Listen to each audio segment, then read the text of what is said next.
Hey everybody, and today we are talking about the Marvel Legends Iron Patriot figure. Here is Norman Osborne. Of course, he comes in the Marvel Legends 85th Anniversary Cabal 3-pack with the Taskmaster and Doctor Doom. I figured I would break these up into a couple different reviews just to give each figure their own showcase. And I think most people are picking this 3-pack up for Iron Patriot. He does look really good. He does have some flaws. Let's go ahead and get into it. We do know that he is built off of the Extremis Iron Man body for the most part.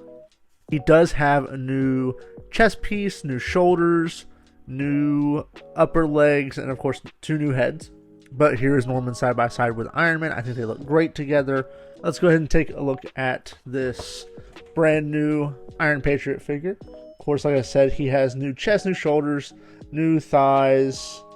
And overall, I think he looks real nice. He complements the Marvel Legends Extremis Iron Man very well.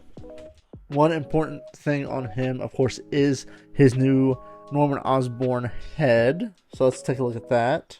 Here is the Norman Osborn head up close. It looks to be about the same sculpt. If I can grab it here. So it looks to be about the same sculpt as the old retro Green Goblin head, although this one does have the new digital print process on it, which detail on it is really well done, whereas this has more of a, I would say, cartoony head sculpt. And here is the new Iron Patriot head. He does have some spots that look like they could be panel lined.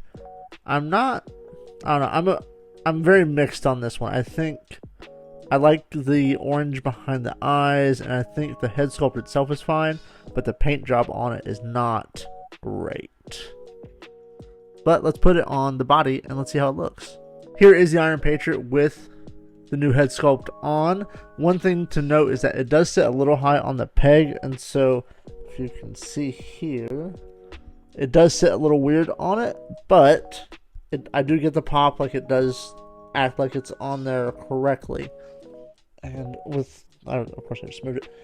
With the articulation, he does get, oh, well, he is on a disc hinge, which is a little stiff. I have not given this guy the heat treatment yet.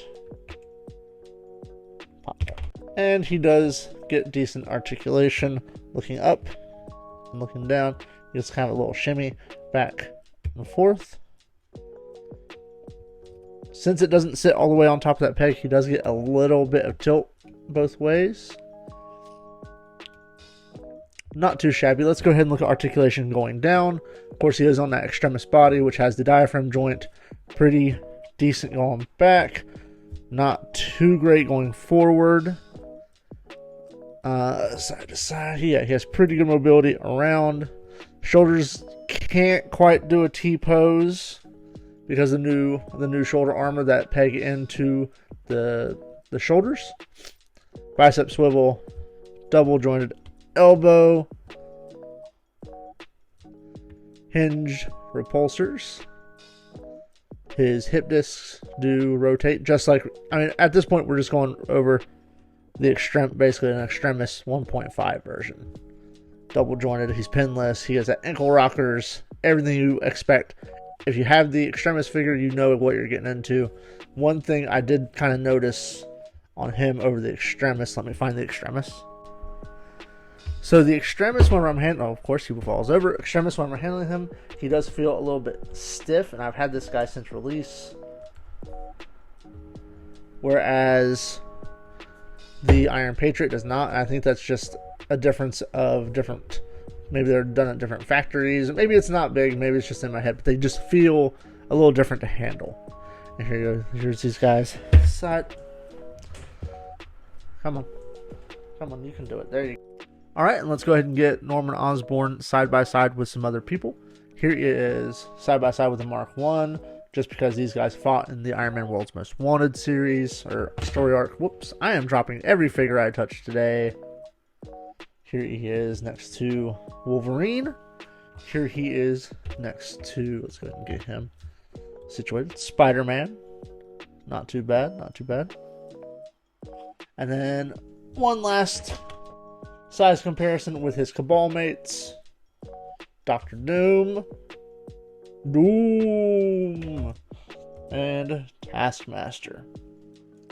What a fantastic set, and I can't wait to review Taskmaster. Let's go ahead and see. I'm pretty confident that the old Norman Osborne head will fit, so let's see if it fits. Oh, no. It's a tight fit, but if for some reason you want the old Norman Osborne head on this Iron Patriot figure, you can do that as well. As for what other accessories Norman Osborne comes with, he comes with 2 Extremis Fisties that we saw with the Extremis Iron Man before. Of course, they're in a slightly different red. And he does come with 2 Repulsor Blast effects that will fit into his Repulsor hands or into his boots. Cow.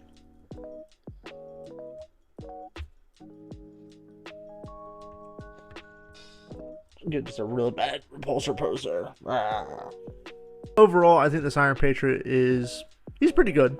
The Cabal 3-pack retailed for $75, so $80 after tax and everything.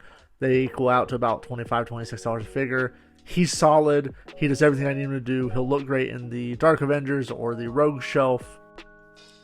I would have preferred Hasbro do the Iron Patriot on the Model 20, but I think whenever they showed off the Extremis figure, we all kind of knew this is where they were going to go. We were either going to get a stealth repaint of Extremis and Iron Patriot, or we were just going to get an Iron Patriot. I'm pretty happy with my decision to pick him up. The new face printing on Norman Osborne looks amazing. The suit itself looks really good.